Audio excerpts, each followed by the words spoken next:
बिस्मिल्लाहिर्रहमानिर्रहीम। नाज़रीन गिरामी सलाम अलैकुम व रहमतुल्लाहि व बरकातुहू। हमने आपकी खिदमत में अर्ज़ किया था कि बीवी को अपने शौहर का ख़याल रखना चाहिए, उसकी इताअत करनी चाहिए। इस इताअत में बहुत ज़्यादा सवाब है, शहीदों वाला सवाब है, 1000 साल की इबादत का सवाब है।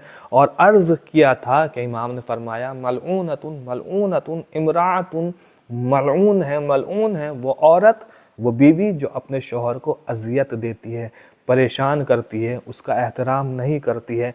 आइए हम आज आपकी खिदमत में अर्ज़ करना है कि शौहर को अपनी बीवी के साथ किस तरीके से रहना चाहिए। ये बीवी की बात थी, आज शौहर को अपनी बीवी के साथ किस तरीके से रहना चाहिए। तो पैगंबर इस्लाम फरमाते हैं कि एक दिन जिब्राइल मेरे पास आए और बीवी के सिलसिले से शौहर के बारे में इतनी बातें बयान की कि मुझे गुमान होने लगा कि अब तो शौहर बीवी के सामने उफ तक नहीं कर सकता। यानी बीवी के मुतालबों पर शौहर को उफ करने का भी हक नहीं है। बहुत ही ज़्यादा नरमी के साथ शौहर को बीवी के साथ पेश आना चाहिए। और फिर जिब्राइल पैगंबर इस्लाम से फरमाते हैं कि ए हबीब खुदा, ये जो बीवियां हैं ये अमानत इलाही हैं आपके पास, अमानतुल्लाह लकुम, ये अल्लाह की अमानत है तुम्हारे लिए, तुम्हारे पास। यानी बीवी जो होती है वो शौहर के पास खुदा की अमानत की शक्ल में होती है, लिहाजा अमानत का पूरा पूरा ख्याल रखना ज़रूरी चाहिए। इनसे बीवी से अच्छा बर्ताव करना चाहिए, बहुत अच्छे से बर्ताव करना चाहिए, उनको खुशहाल रखना चाहिए ताकि वो आपके साथ अच्छी ज़िंदगी गुजारें। ज़िंदगी में इन पर सख्ती नहीं करनी चाहिए, इसलिए कि बाज़ शौहर ऐसे होते हैं जो अपनी बीवी पर बहुत ज़्यादा सख्ती भी करते हैं, तंगी भी रखते हैं और उन पर बहुत ही निगाह भी रखते हैं। तो लिहाजा निगाह और चीज़ है, लेकिन सख्ती नहीं करनी चाहिए। किसी भी शौहर को अपनी बीवी पर सख्ती नहीं करनी चाहिए, उनको तकलीफ़ नहीं पहुंचानी चाहिए। सिर्फ बीवी को नहीं, शौहर को भी अपनी बीवी को तकलीफ़ नहीं पहुंचानी चाहिए। इनसे कोई चीज़ लेनी नहीं चाहिए। हाँ, इजाज़त, अगर बीवी राज़ी है, अगर बीवी की इजाज़त है तो ले सकते हैं, वरना उनसे कोई चीज़ लेनी नहीं चाहिए बग़ैर इजाज़त के। और शौहर को चाहिए कि वो अपनी बीवी का हक़ महर भी अदा करे।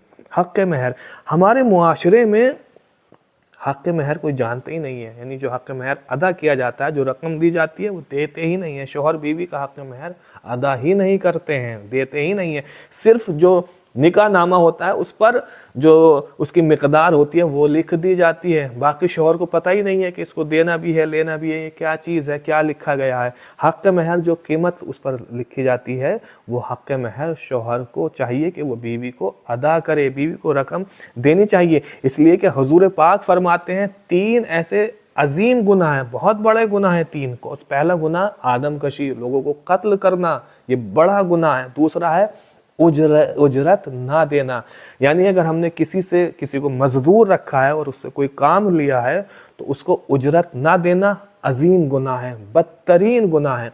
और तीसरा गुनाह है शौहर का बीवी को हक़ महर ना देना। लिहाजा शौहर को चाहिए कि वो बीवी का हक़ महर अदा करे। और फिर पैगंबर इस्लाम फरमाते हैं वमन इत्तख़ज़ा ज़ौजता, जिसने भी किसी भी लड़की को अपनी बीवी बनाया है, जिसने भी किसी भी लड़की को अपनी अगर बीवी बनाया है फ़युक्रिमहा, तो पैगंबर फरमाते हैं तो फिर उसको चाहिए कि वो अपनी बीवी की इज्जत करे, अपनी बीवी का एहतराम करे। यानी अगर उसने बीवी बना लिया है तो अब चाहिए कि शौहर को चाहिए कि वो अपनी बीवी की इज्जत करे, उसका एहतराम करे, इनके दिलों को खुश रखे, यानी बीवी का जो दिल है उसको खुश रखे ताकि वो तुम्हारे साथ खुलूस से, मोहब्बत से ज़िंदगी गुजारे और इनको इनकी क़ुव्वत और ताकत से ज़्यादा काम अंजाम देने के लिए मजबूर नहीं करना चाहिए।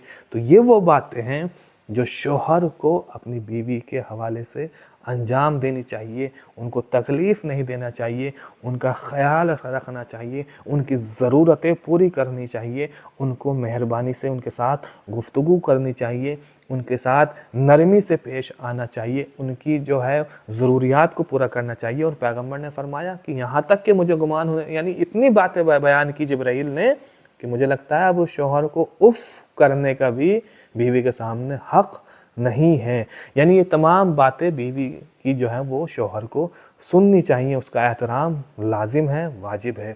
وآخر دعوانا ان الحمد للہ رب العالمین.